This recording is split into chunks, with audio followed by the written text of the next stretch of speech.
Abiso naman sa mga motorista, sarado ang ilang kalsada sa Metro Manila sa December 21 bilang pagbibigay daan sa gaganaping MMFF Parade of Stars. Yan ang sentro ng balita ni Bien Manalo, live. Bien? Luisa, inanunsyo na ng Metro Manila Development Authority o MMDA na isasarado na ang ilang kalsada sa mga motorista para sa gaganaping MMFF Parade of Stars sa December 21. Magsisimula ang parada ng alas 2 ng hapon sa Kartilya ng Katipunan at magtatapos sa Manila Central Post Office. Sisimula na isara ang ilang lanes sa ganap na alas 12 ng tanghali. Nasa 12 kilometro ang tatakbuhin ng parada. Narito ang ilang kalsada na pansamantalang isasarado.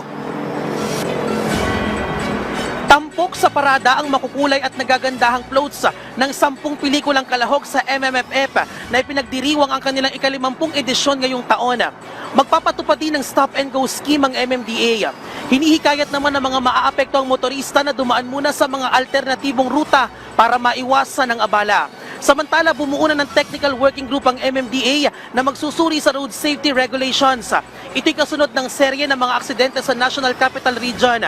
Sani puwersa ang grupo ng truckers, haulers at motorcycle ride-hailing operators sa pagbuo ng bagong batas kaugnay sa road safety. Layunin nito na pag-aralan kung papaano masusolusyonan ang mga aksidente sa lansangan.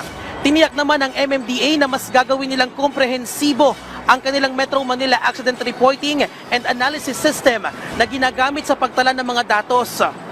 Sa tala ng MMDA, bumaba ng mahigit 20,000 ang naiulat na road accident ngayong taon kumpara noong nakaraang taon. Habang bumaba rin ng 20 ang naitalang nasawi ngayong taon kumpara noong nakaraang taon. Nangunguna sa listahan ang four-wheel vehicles na madalas masangkot sa aksidente na sinundan ng motorsiklo at mga traka. Luisa, update naman tayo sa lagay ng trapiko. Sa mga oras na ito ay maluwag pa naman ang usad ng mga sasakyan dito both north and southbound lane. Dito yan sa kahabaan ng EDSA North Avenue sa tapat mismo ng isang sikat na mall. Alam mo Luisa, ito yung isa sa mga kalsada dito sa QC na madalas bumigat ang trapiko lalo na kapag rush hour at lalo tigit yung ating mga kababayan ay nagpupuntahan na sa mga mall para mag-shopping para sa nalalapit na Kapaskuhan. Balik sa iyo, Luisa. Maraming salamat, Bien Manalo.